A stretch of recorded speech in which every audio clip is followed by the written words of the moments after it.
Hello, everybody. Welcome back to our weekly Subspace Developer Sync.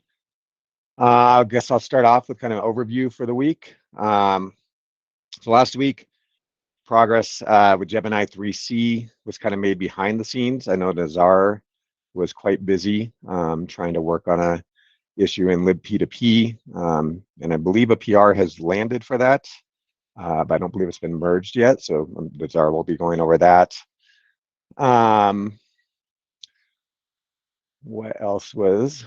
I hope, I guess back up. I hope everybody is getting back into the swing of things. I know Shamil's still a little jet lagged. It was a long trip for him and for many of you. So it is nice to kind of feel like momentum building back up, and for me at least, to be able to kind of be in the swing of things. So my week, last week I did not get to spend nearly the amount of time I wanted to on the engineering handbook. I was kind of inundated with interviews, which is great, and a temporary state, hopefully, that we start filling some of these roles, and we are making progress, so that's great. This week, my primary goal is going to be to continue kind of working on the engineering handbook, increase coordination with the team. I did put out a request. I hope all of you have seen that, especially for those who are either currently really getting into the Substrate stack for the first time, or those of you with more experience that have ideas to share on how to approach learning Substrate. That'd be great to get input. Doesn't have to be anything fancy or nice, just, Ning put together some great tips about how he went about it. Be great to see some more input from the rest of you that have ideas to share there. Additionally, this week will be more Gemini 3 coordination. We're going to be hopefully updating 3C with some of the new changes that Nazar's been working on. See if that kind of unstalls it a bit, or allows for farming again. From there, if it does, what will happen is we do have a lot of changes ready to land that need to be tested. We're going to start using the DevNet. So we'll reset the DevNet and use that as kind of the testing ground for a lot of the new changes. So I'll be working with coordination with all of you on that. And this week is another heavy week of interviews. So much of my time will be kind of focused there. I do have another lame joke of the week. This one is from ChatGPT. I don't think the humor has been improving that much, but this one at least made sense. I'm going to actually have a request to the rest of the team for somebody else to volunteer to do the research on this very important kind of aspect of the weekly DevSync. So I'll be looking for volunteers. Somebody hit me up in engineering or a direct message. Let me know they're going to go out and find a good blockchain joke. So I'm adapting this one a little bit for Subspace. Why did the DSN programmer go broke? Shamil?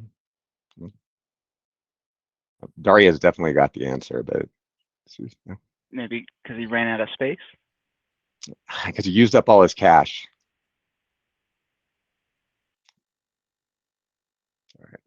All right. With that, Nazar, how's it going? Hey guys. Last week was kind of productive on the peer-to-peer side. We basically had an issue with networking, and the root cause of that is that we are using a lot of provider announcements, like I'm announcing that I have something without actually sending the data. And we had too many of those notifications, basically, like a lot. And there is one thing special about that particular message in peer-to-peer Kademlia. It doesn't foresee any response. It's just like fire forget. And the way Kademlia was written, it didn't have any kind of feedback mechanism. So those messages were read very quickly from the pipeline and then sent to the application for processing, and the application wasn't able to keep up. And there was no way to stop and wait for a little bit. So I was digging into the peer-to-peer and implemented a few things. First thing was to actually allow us to wait until we are ready to read the next message once we've processed the previous one. So that will provide kind of back pressure from the application layer to the Kademlia peer-to-peer. And then we have uncovered again the problem where there was no ability to back pressure the sending side, where they were basically sending a message and then creating closing substream and opening another substream, but there is a limit on the receiving side of 32 substreams, so they were just creating a lot of substreams that were rejected and closing connections. So I had to implement the substream reuse in libpeer-to-peer as well, and created pull requests in Subspace, which includes branches from 2 pull requests I sent upstream. One is kind of half approved. The other one is still under discussion, whether that's the best approach to land. But together they do solve the problem we have, and we can adapt the code base to the future iteration if it ends up being different upstream. But at least it fixes the problem for us. So that's exciting. Hopefully it will fix the most of the problems we have on Gemini 3C. And I also started working on preparation for Consensus 2.3 with some primitives, while we are still figuring out the exact implementation of the primitives. On the cryptographic side, I'm working on the archiving for now. So that will be the main focus for me for this week, to implement as much as possible on the Consensus 2.3. And there are some blockers, primarily waiting for help from Daria and Rahul on the KZG and ratio coding. But if not, I will take care of that if I get to it sooner than they are able to do. So I think that's the primary goal. Yeah. Great. Shamil, did you recover enough to get any work done? Yep, I managed to do some. Last week, I was focusing on the piece validation during the block import. I implemented a simple option for that, and I started to improve on the algorithm. I changed the cache for that. I also started to validate root block chain, and also I am implementing some kind of agreement or on the root block that we acquire from the DSM. I'm closing to the finishing of this task, and I hope in that couple of days I will merge the PR after the review from Nazar. Also, I will mention that I almost reviewed the PR that Jeremy and Nazar talked about. I want to check one another thing, but so far it works as expected. That's it. Great. Rahul, looks like you've been busy.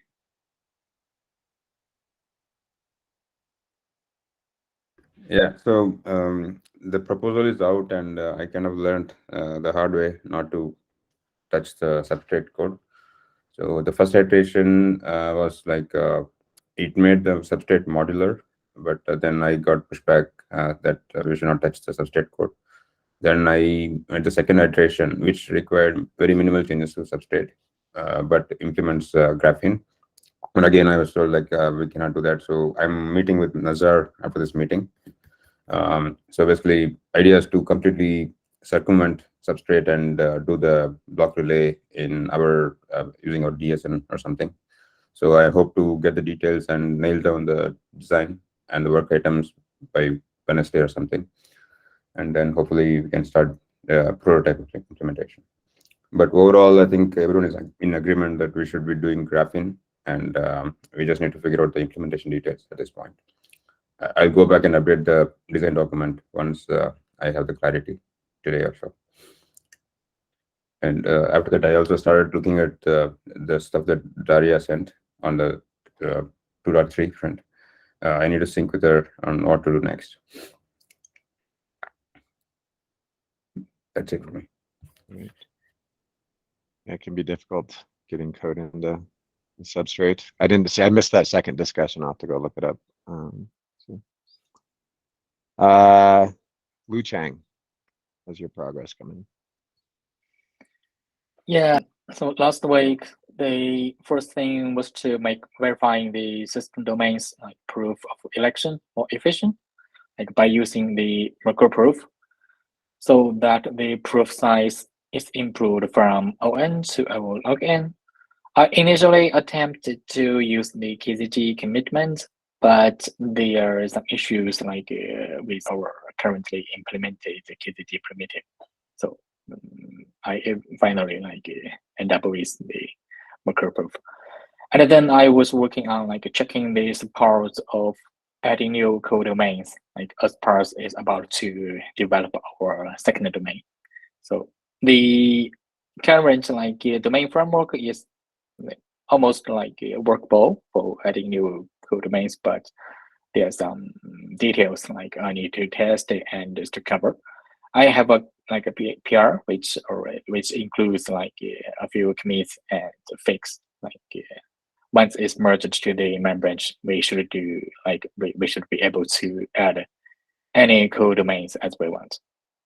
So for this week, the first focus is to make an overview of the next steps on domains and prioritize those items. And we all start our plan. For tomorrow's call, we have a call with Jeremy, and if Jeremiah can attend, that would be great. We'll see more concrete tasks after tomorrow's call. So I think you and I will have that kind of discussion and then figure out where, and if we need input from Jeremiah and kind of get that onto his radar. So yeah. Yep. Cool. Ning. Hi. For last week, I had working on the WK bundle PR. We had some discussion, and I had just some comment for that. And I just want to thank you a lot about your comment, your suggestion, or opinion on the PR. And I had rewrite with Naza's suggestion, and Lucian had put it today, I think. And thanks a lot. And besides that, I also had working on the real issue about the submit bundle, and we had a solution that was based on the WK bundle PR, and I will working on that this week after the PR merge. And I also had some progress on the weight system, the intrinsic weight calculation. I working on my machine locally. I had upgrade the substrate dependence to use his brand new benchmark v2 syntax. And I am also working on writing the benchmark for the parent domain. And also will continue this work, this week. And besides that, I will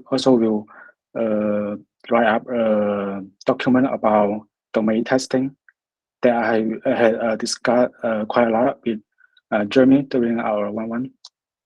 And that will be my plan this week.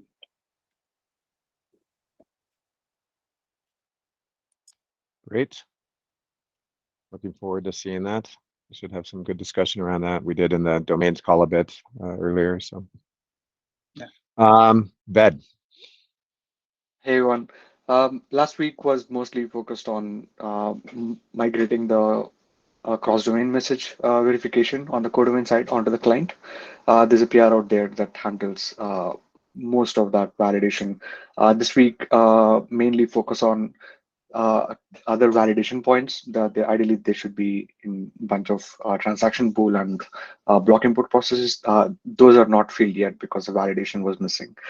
This week, fix those up and then move to the system domain validation as well.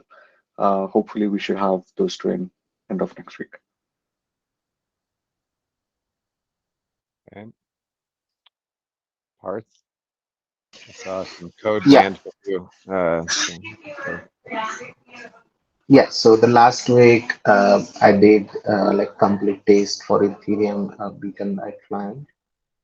Tests were done from the data from mainnet as well as testnet.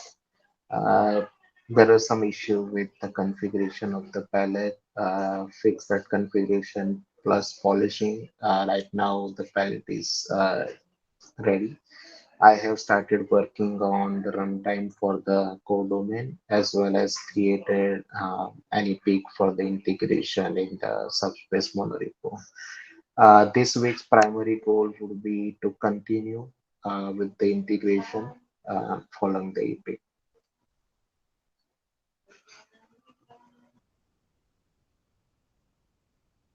Great. We'll shift over now to product. Stefano. Yeah, so hey everyone. High level update. We have now more formal backlog around the Explorer. So we have some functionalities, some features. We have also a separation between the now, next, later. So we have a better structure of what I think from a product standpoint should be done, and this will be handed off to the engineering team. I think this was the main activity of work. I also put together the product brief for the CLI, but I'm also working on the CLI positioning and who is going to use it. And I will also have a few meetings this week with some other engineering team members to understand better about farmers and executors. Then I can hand it off to the rest of the product engineering team to provide details.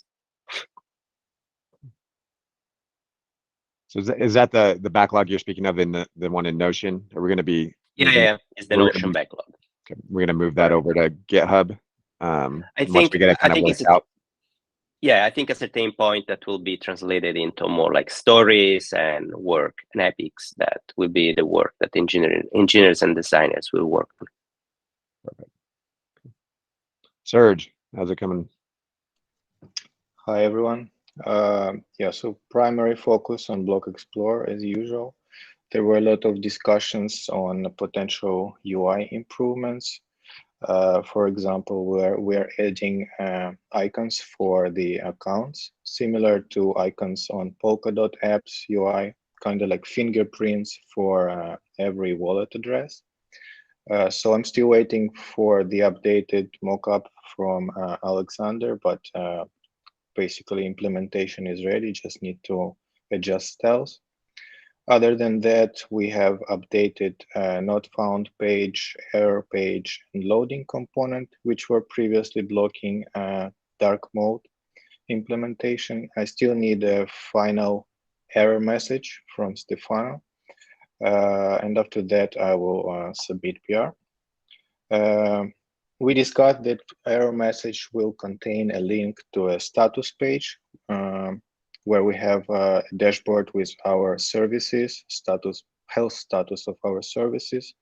We used to have a repository which was archived, and Nazar helped restoring that repository. I updated config to include some new services like Gemini 2 and Gemini 3 RPC nodes, as well as dedicated archives, subsquid archives, and squid endpoints. But there was an issue with CI related to GitHub token. So we had the discussion with Nazar, and long story short, I will have to submit a PR to the upstream repository. We're using a template from Uptime. And currently I'm testing it locally, and hopefully it goes well, and I will submit PR this week. Yeah, that's all. All right. Natasha. Hello, everyone. In my case, last week, my focus was primarily on working on the UI issues that Alex raised when he went through the current Block Explorer implementation of the UI. I created the tickets in GitHub and also fixed those tickets, and also spent some time reviewing some of the GitHub actions for the end-to-end testing. Currently, there is an issue for some of the pages that they time out because load too much.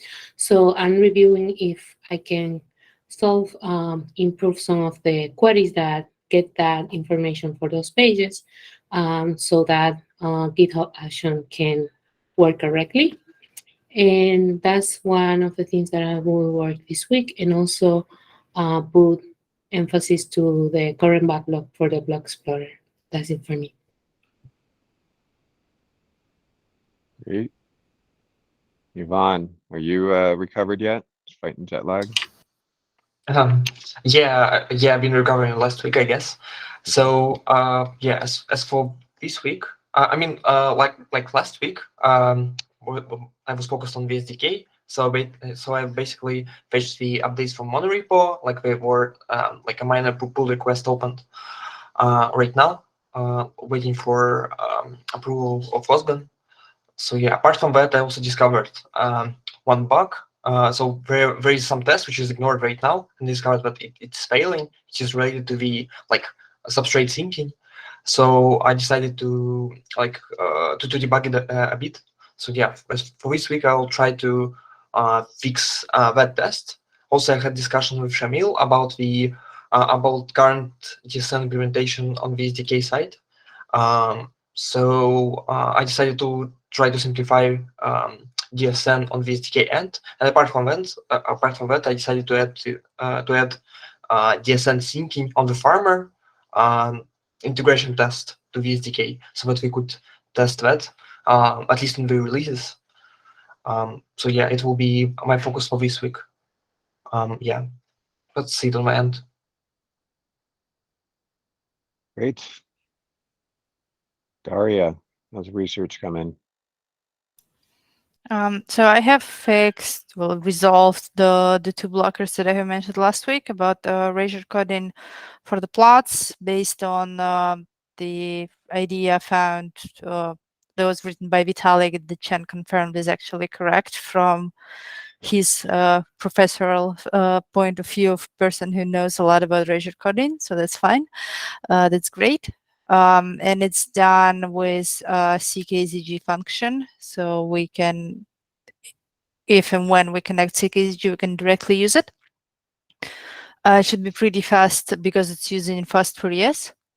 And on the archiving side, I have also found the exact functions in CKZG that can do erasure coding of commitments, which is different from regular erasure coding.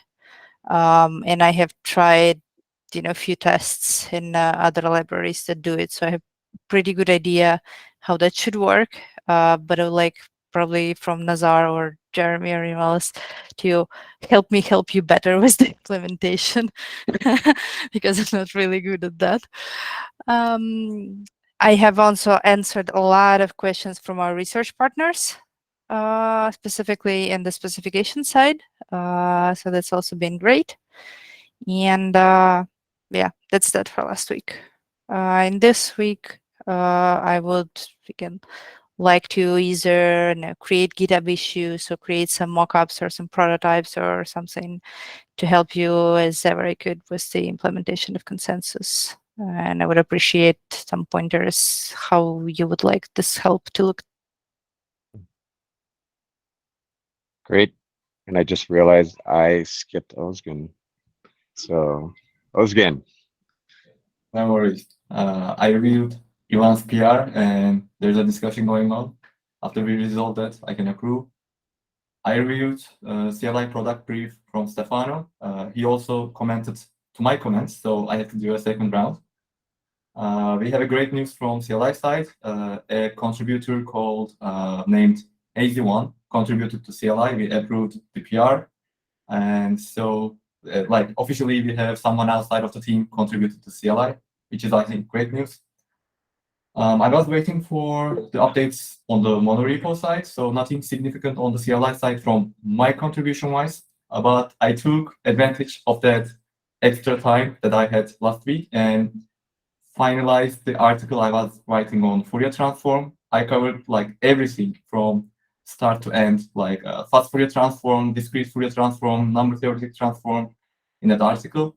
And I think it turned out to be the best one I've written so far. So if you want to publish it, I'm all for it. This week, I'm actually like planning to update CLI regarding to monorepo updates, but if they will not be ready in case, I'm open for anything. I'm ready to step up the plate for anything. So any ideas that you have for me to help, I'm open. Great. I think Stefano and I, we've got the CLI brief been working on. I have some ideas too, so again we can chat as well. So, okay. Yeah, we'll also have a call with Yu Chang later this week to discuss the farmer side. Sorry, the executor side. Great. Did I skip anybody else? We made it through. All right. Well, thank you all for the updates, and looking forward to being back again next week, see what progress we're making. Talk to you all later.